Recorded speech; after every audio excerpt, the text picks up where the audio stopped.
Welcome back. Coming up on the show right now, we have the Aviators run that will be taking place on the 8th of December. You have to stick around on Power Flavor Magazine so it will give you more of the updates. Now, the press conference was at Kajansi Airstrip where we had them talk about the run, and we want all of you out there watching to be a part of this. Initially, it was in Entebbe, and now they are bringing it to Kampala. This run is to support the women living with HIV/AIDS so that they can give birth to healthy children. It's going to be happening in Kampala, 8th of December. More details to follow up for you, and we want you to take part in this as well. It's not only for the pilots, the cabin crew, the people, the engineers, the ones that you know in aviation, the aviators. It's for all of you to be a part of, and let's support these mothers with HIV, give birth to healthy children. On Power Flavor Magazine, let's take a look at this.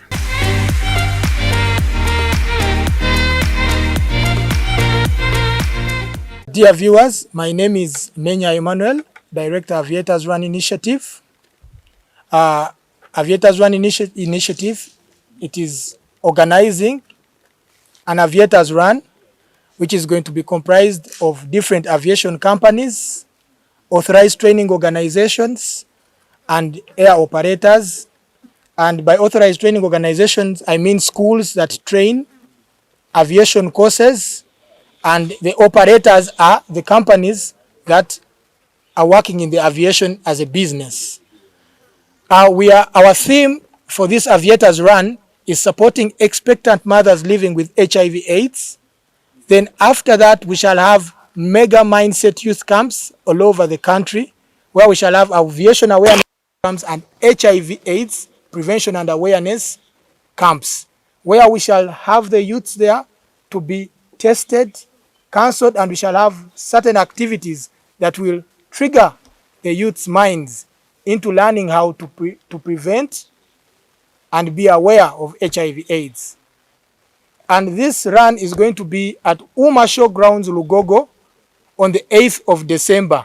We decided December since December is the AIDS month, and we shall be celebrating the World AIDS Day on 1st December.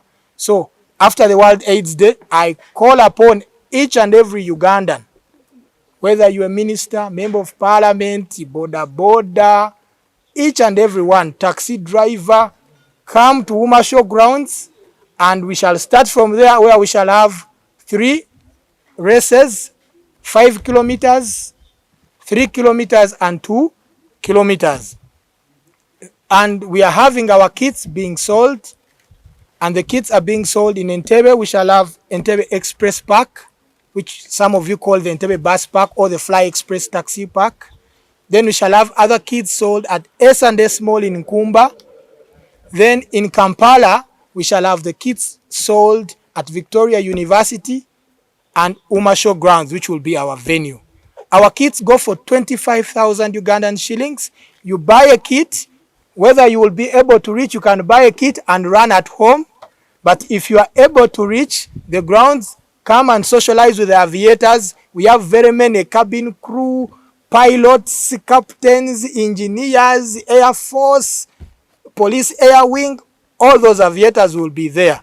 And those of you who don't know anything about aviation, that day will be the day that you will learn something about aviation, because these aviation companies will tell you exactly what they do. Then after, we shall go for the camps that we shall have from our health partner, which is Tasso Uganda, which is going to help us identify the expectant mothers living with HIV. They will help us identify the regions with the high prevalence of HIV, the regions with the highest HIV incidence, so that we go and talk to those youth and help them through this epidemic. My name is Pamela Liz Watua, and I'm proud to be a part of the Aviators HIV and AIDS run tonight. It gives me a lot of pleasure to also bring my skill and also expertise in this field of HIV and AIDS. But before I do that, I want to track you back 42 years ago, when Uganda registered its first HIV and AIDS patient. And since then, HIV and AIDS patients have been registered all over and across the country. And as we stand today, milestones and a lot of progress has been made in the field of HIV and AIDS because of the antiretroviral drugs. However, it does not take away the threat of HIV and AIDS. In the recent research that was done by the Uganda AIDS Commission, who have been tooled with the responsibility to capture research and also give us the new findings, and equally bring on board development partners to support us in the fight on HIV and AIDS, together with the Office of the President, that is the pioneer for the Uganda AIDS Commission, we have noticed that the trends today in HIV and AIDS have changed. And these trends look young.